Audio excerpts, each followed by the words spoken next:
Okay, so let's start with the topic function. अब ये function क्या चीज है उसके बारे में यहाँ पे वन बाय वन यहाँ पे मैं आपको एक्सप्लेन करता हूँ। ये फंक्शन टॉपिक में आपको क्या क्या लर्न करना है, कौन कौन से टर्म लर्न करने हैं यहाँ पे देखो। सबसे पहले फंक्शन क्या होता है वो बताऊंगा। उसके बाद जो एक टर्म आएगा that is nothing but domain. Domain. उसके बाद पढ़ना है आपको कोडोमेन। और उसके बाद पढ़ना है रेंज। ये पहले चारों टॉपिक आप कवर करोगे फर्स्ट केस में। सेकेंड केस में आपको टाइप ऑफ फंक्शन के बारे में पूछा जाएगा। What are the type of functions are there और फंक्शन कैसे डिफाइन करते हैं। Third, representation of your function. Function को कैसे रिप्रेजेंटेशन किया जाता है उसके बारे में आपको स्टडी करना है। That is nothing but representation of a function. Fourth, basic types of functions. ठीक है।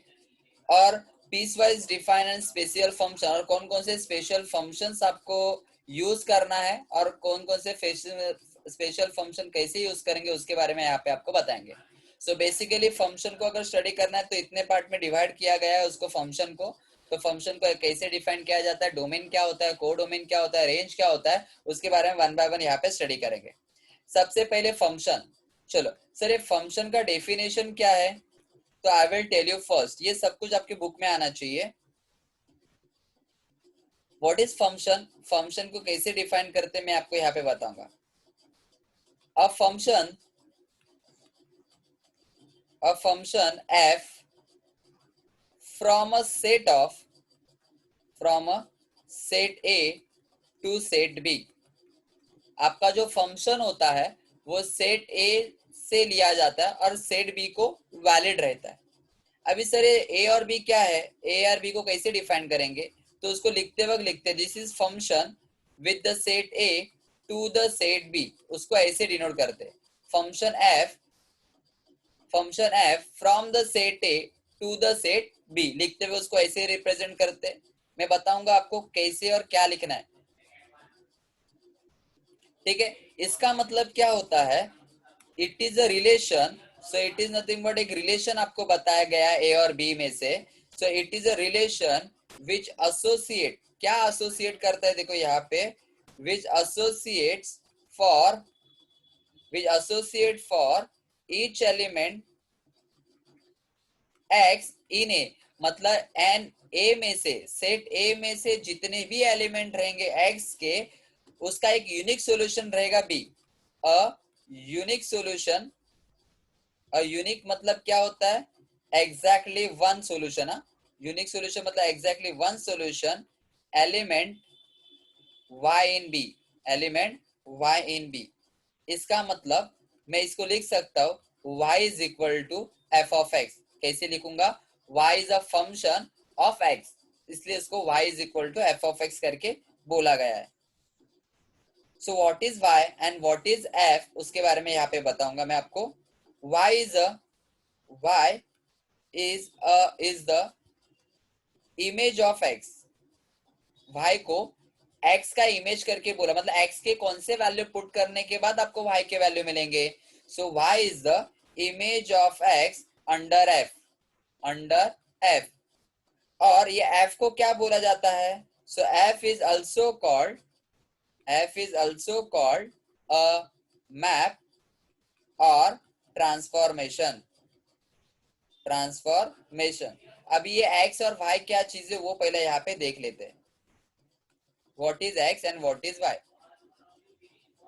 सपोज आपको कुछ दिया हुआ है, sir f of x is equal to 2x² plus 1, ऐसा कुछ सोल्यूशन, ये ऐसा कुछ फंक्शन आपको दिया हुआ है। एफ ऑफ एक्स का एक इक्वेशन दिया हुआ है 2x² plus 1, it is a function in terms of x। ये जो फंक्शन है वो किसके टर्म्स में बेटा? x के टर्म्स में। तो चलो आपका रिलेशन क्या है sir, y is equal to f of x. मतलब सर मैं x के कौन कौन से वैल्यूज लू, इसका मतलब मेरे को y के वैल्यूज मिलेंगे। सो सिंपल लॉजिक में अगर मैं बोलूंगा चलो put x is equal to 0, अगर मैं x यहाँ पे 0 डालता हूँ तो ये एफ ऑफ एक्स का आंसर क्या आएगा? F of x that is nothing but y। F of x का मतलब ही क्या होता है? y होता है। ये आपने जस्ट ऊपर वाले स्टेटमेंट में आपने सीखा था। सो x के जगह पे अगर 0 डालता हूँ तो 2 इंटू जीरो का स्क्वायर प्लस 1 हो जाएगा। देखो x के जगह पे 0 आ गया, तो 0 इंटू टू 0, 0 प्लस 1 कितना होता है 1, मतलब x का वैल्यू 0 रहेगा तो y का वैल्यू कितना आएगा सर 1 आएगा। चलो x का वैल्यू 1 डालते हैं, तो y is equal to f of 1 का वैल्यू कितना आएगा, यहाँ पे x यहाँ पे 0, x यहाँ पे 1। चलो एफ ऑफ 1 निकालो, तो क्या हो जाएगा यहाँ पे 2 इंटू वन का स्क्वायर प्लस 1, 1 का स्क्वायर 1 होता है, 2 इंटू वन 2, 2 प्लस 1 कितना हो जाएगा 3। चलो x का वैल्यू 2 डाल के देखो, सो y इज इक्वल टू क्या हो जाएगा एफ ऑफ 2 हो जाएगा, x से यहाँ पे 2 आ गया, तो 2 इंटू टू का स्क्वायर प्लस 1, 2 का स्क्वायर 4, 4 टू जा 8, 8 प्लस 1 कितना होता है 9। मतलब अगर मैं x के कुछ वैल्यू लूंगा तभी आपको y के वैल्यू मिलेंगे। So what is x, x is a set of, x is a set of a। मतलब सपोज ये आपका a का सेट है जिसमें x के वैल्यूज आपको पता होना चाहिए 0, 1 एंड 2। ये आपका b जो सेट है, आपका जो b जो सेट है उसमें आपके y के वैल्यूज रहेंगे, मतलब सॉल्यूशंस रहेंगे। सॉल्यूशन मतलब 1, 3 and 9।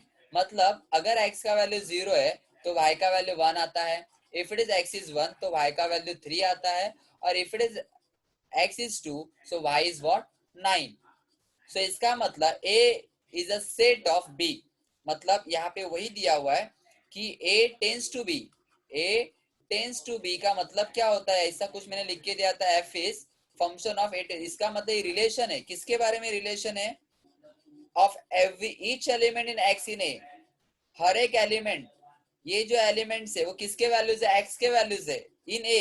It is an unique solution, मतलब एक ही सॉल्यूशन है आपका b में, उसको क्या बोला जाता है, फंक्शन करके बोला जाता है। अभी देखो फंक्शन कितने टाइप के होते हैं, कैसे टाइप में आप फंक्शन बताओगे, तो इसमें याद रखना जो ए सेट में आपका रहेगा वो हमेशा क्या रहेंगे, आपके डोमेन रहेंगे। क्या रहेंगे बेटा, डोमेन रहेंगे। और बी सेट में जो भी रहेगा वो ऑलवेज भी आपका क्या रहेगा बेटा, रेंज रहेगा। तो डोमेन किसको बोलूंगा, रेंज किसको बोलूंगा, ये भी आपको पता होना चाहिए। जितने भी एलिमेंट सेट ए में है उसको डोमेन करके बोलूंगा, और जितने भी वैल्यूज आपके बी में है उसको रेंज करके बोलूंगा। These are the solution. Solution मतलब वैल्यू पुट अप करने के बाद जो आंसर आता है उसको सॉल्यूशन बोला जाता है, that is nothing but your range. So अगर डोमेन का किसी ने डेफिनेशन बोलूंगा तो कैसे लिखूंगा, तो यहाँ पे बोल सकता हूं if such a function exist, मतलब यहाँ पे एक फंक्शन मैंने जैसे लिया, अगर ऐसे टाइप का कौन सा फंक्शन एग्जिस्ट होता है, such a function is exist, then then A is called, then A is called, A को क्या बोला जाता है, डोमेन बोला जाता है, डोमेन ऑफ एफ। किसका डोमेन है, ये फंक्शन, मतलब एफ का डोमेन कौन है बेटा, ए है, तो ए को डोमेन करके बोलूंगा।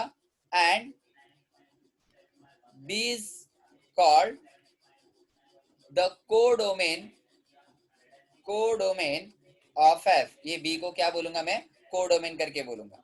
चलो कुछ एग्जांपल्स के तरह यहाँ पे सॉल्व करके लेते ताकि आपको समझने के लिए इजी गिरेगा। सबसे फर्स्ट एग्जांपल आपके पेज नंबर 106 के ऊपर दिया हुआ है, मैथ्स के पेज नंबर 106। आपको कुछ ऐसे एक सेट ए दिया हुआ है, सेट बी दिया हुआ है, this is my set A, relation with the set B, relation 1, first relation use किया है देखो यहाँ पे, A B C and D, यहाँ पे कुछ 1 2 3 एंड 4। अभी कुछ एरोस करके आपको आंसर्स दिखाई दिया, देखो एरोस करके। सबसे पहले ए का रिलेशन 3 के साथ है, बी का रिलेशन, बी का रिलेशन भी 3 के साथ है, उसके बाद ये डी का रिलेशन 2 के साथ है, और उसके बाद ये सी का रिलेशन 4 के साथ। ऐसे कुछ आपको एग्जांपल एक दिया हुआ है। तो ये एग्जांपल से आप क्या बता सकते हो, सर ये कौन से टाइप का आपका फंक्शन है और इसमें कौन सा रिलेशन एग्जिबिट करता है।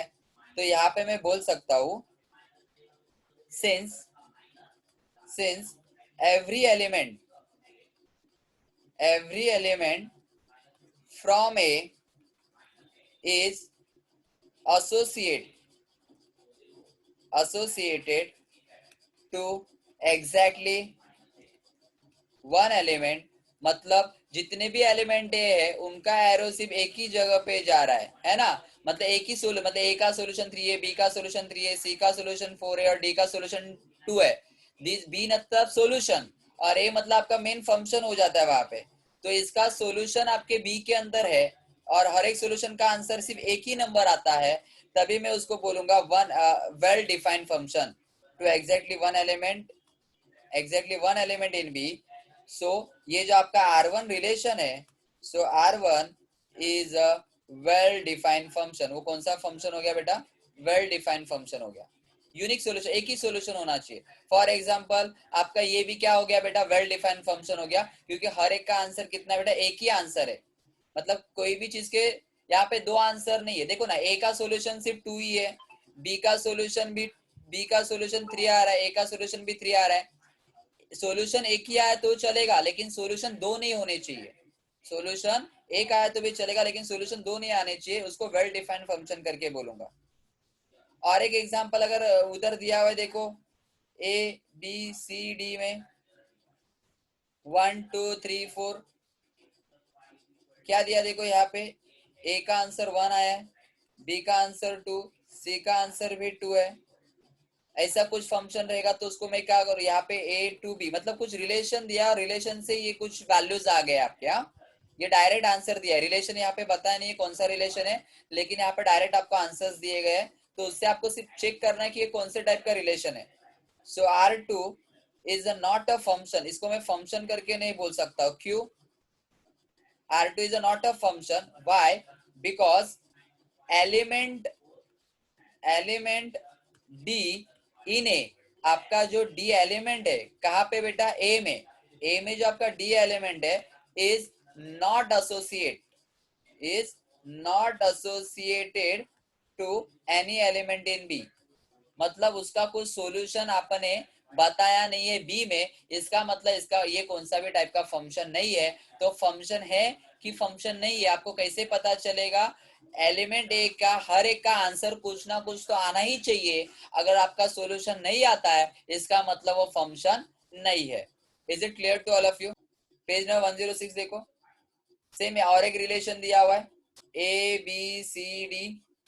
यहाँ पे दिया है 1 2 3 4 5। ए का सोल्यूशन 1 है, ए का सोल्यूशन 2 है, बी का सोल्यूशन 3 है, सी का सोल्यूशन 4 है और डी का सोल्यूशन 5 है। यह वेल डिफाइंड फंक्शन है, क्योंकि सेट ए के हर एक एलिमेंट का वैल्यू आपको बी में मिल रहा है। This is my A, this is my B, और रिलेशन कौन सा? R3 is my relation. सो यहाँ पे मैं लिख सकता हूँ R3 इज अ नॉट, ये भी आपका फंक्शन नहीं है। क्यों फंक्शन नहीं है? क्योंकि यहाँ पे ए के दो सोल्यूशन आ गए, ए के सोल्यूशन दो आ गए, इसलिए ये फंक्शन नहीं है।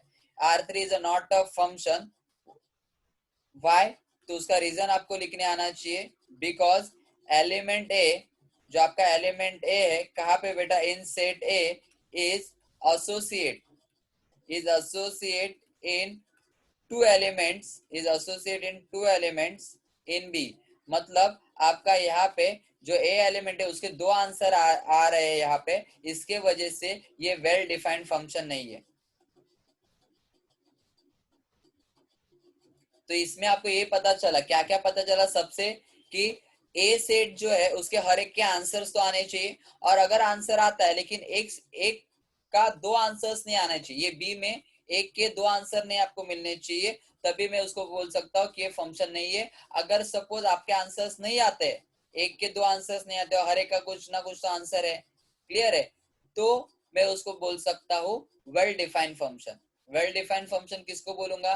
देखो ये आपका एक फंक्शन है, क्योंकि ए का आंसर 3 है, बी का आंसर, मतलब दो सेट का आंसर एक आ सकता है, लेकिन एक सेट ए में जितने भी आपके एलिमेंट्स रहे उसके दो आंसर नहीं होने चाहिए, इतना याद रखना। सेट ए में जितने भी एलिमेंट रहेंगे उनके दो आंसर्स नहीं आने चाहिए। अगर आपको दो आंसर्स मिलते हैं तो आपका वहां पे वो सोल्यूशन नहीं है, वो आपका फंक्शन डिफाइन नहीं करेगा।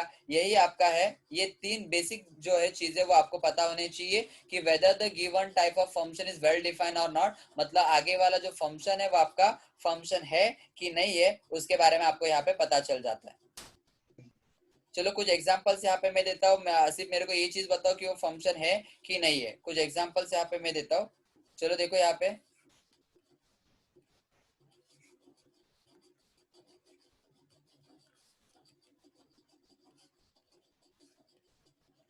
क्या ये फंक्शन है बेटा? क्या ये फंक्शन है? प्लीज टेल मी फास्ट, क्या ये फंक्शन है? So answer is no. Why ये फंक्शन क्यों नहीं है? क्योंकि यहाँ पे सेट ए में जो फोर्थ एलिमेंट है उसका आंसर आपको नहीं मिल रहा है, इसका मतलब ये वेल डिफाइंड फंक्शन नहीं है।